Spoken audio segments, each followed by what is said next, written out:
अगर कोरोना होता तो आप इलेक्शन नहीं करवाते। अगर कोरोना होता तो अमित शाह लाखों की तादाद की भीड़ नहीं करते। अगर कोरोना होता तो मोदी जी इतनी बार की रैली में बंगाल नहीं आते। मुझे इन सवालों का जवाब चाहिए। लाखों करोड़ों भारतीयों को इन सवाल का जवाब चाहिए। जब आप 1 इंच जमीन नहीं छोड़ सकते तो मेरे वीर शहीदों के माता पिता उनका शरीर का आधा हिस्सा कैसे छोड़ रहे हैं? और ये वीडियो समर्पित है उन तमाम लोगों के लिए जिनके अंदर एक जज्बा है कि भारत में ना हिंदू है ना मुसलमान है, हम भारतीय हैं। अब हम हिंदू मुस्लिम की बात नहीं करेंगे और भारत के अंदर एक बार और हमेशा के लिए बीजेपी को बाहर करेंगे। इस सरकार का आना हमारे पूरे देश के लिए एक सृष्टि का नहीं, एक नाश का कारण जन्मा है। जय भारत। मैं रेबल सदानंद पति। दोस्तों, इस वक्त बंगाल के दौरे में हूं और तकरीबन 1 महीने से ज़्यादा हो चुका है। बंगाल में चुनाव का मौसम है। कुछ वस्तुतः बातें जो आप लोगों के बीच आना पड़ा मुझे, और शायद आज भारतवर्ष का हर एक नागरिक इस दौर में कहीं ना कहीं बातचीत करने के लिए विवश है। दोस्तों, ये समझ में नहीं आ रहा है कि कोरोना है, कोरोना का एग्रेशन है हमारे ऊपर, या गवर्नमेंट का एक एग्रेशन है हमारे ऊपर। अभी तक ये बात हमें समझ में नहीं आ रही है। बहुत लोगों के मन में एक सवाल उठ रहा है। हम देख रहे हैं कि दिन में 1.5 लाख लोग कोरोना पॉजिटिव पाए जा रहे हैं। कोरोना से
अजय सिंह बिष्ट जी से, योगी जी, कोरोना काल में क्या बैकअप दिया आपने उत्तर प्रदेश के उन तमाम व्यापारियों को?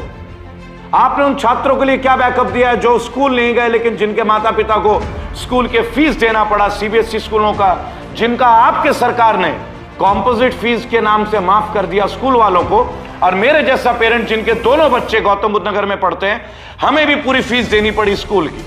क्या मैं जान सकता हूं माननीय योगी आदित्यनाथ जी आपसे, क्या मैं एक प्रश्न कर सकता हूं माननीय शिक्षा मंत्री से, मिनिस्ट्री ऑफ एजुकेशन से, क्या मैं सवाल पूछ सकता हूं कि जब स्कूल बंद रहे, उनके जनरेटर बंद रहे, उनके खर्चे कम रहे, 50% से ज्यादा उनका खर्च कम रहा, उन्होंने अपने टीचरों को पूरा सैलरी नहीं दिया, तो हमारे जैसे अभिभावकों से, हमारे जैसे पेरेंट्स से उन्होंने पूरा फीस क्यों लिया? आपने हमारे लिए क्या किया? अपने राज्य के नागरिकों के लिए क्या किया?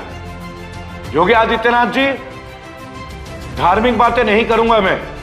एक पढ़ा लिखा नागरिक को, धर्म को मैं यहां रखता हूं, मैं मस्तिष्क में नहीं रखता। मैं धर्म को अपने दिल में रखता हूं, हृदय में रखता हूं, क्योंकि ऐसा मेरा मानना है कि जब धर्म दिमाग पे चढ़ जाए तो व्यक्ति अपनी सोच की भावना को खो देता है। मैं धर्म का पालन करता हूं, अधर्म से दूर रहता हूं।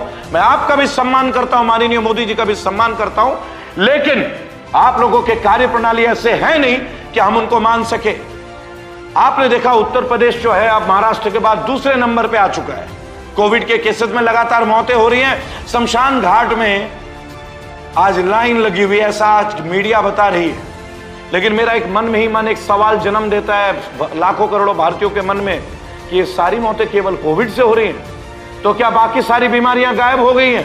क्या लोगों को हार्ट अटैक आना बंद हो गया है? क्या लोगों को लंग्स कैंसर वगैरह से बीमारियां खत्म हो गई हैं? यानी अब केवल कोविड रह गया और कोई बीमारी हमारे देश में नहीं रहा। और जिस बीमारी का कोई इलाज नहीं है, तो हमारे देश में ऑक्सीजन की कमी क्यों हो रही है, बेडों की कमी क्यों हो रही है? योगी आदित्यनाथ जी, जब आप लोग 5 ट्रिलियन 3 बिलियन 3 ट्रिलियन इकोनॉमी की बात करते हैं, तो अभी तो काफी समय मिल गया था आप लोगों को पहले फेज से दूसरे फेज में। तो ऐसी क्या बात हो गई जिससे अस्पतालों को क्यों नहीं आप स्कूलों को अस्पताल में बदल देते? अगर आपको अस्पताल की कमी पड़ रही है, आप स्कूलों को बदल दीजिए। पढ़ाई तो हो नहीं रही है स्कूलों में। जब इलेक्शन होता है तो आप सीआरपीएफ, सीआईएसएफ, आरएफ के जो बटालियंस होते हैं उनको प्राइवेट स्कूलों में दे देते हैं। ऐसा कई बार हुआ है, कोई नई बात नहीं कर रहा हूं मैं। लेकिन नहीं दोस्तों, सबसे बड़ा दुख का विषय केवल एक है और कोई बात नहीं, जिस चीज को मैं देख रहा हूं कि अब अभी महाकुंभ चल रहा है उत्तराखंड में।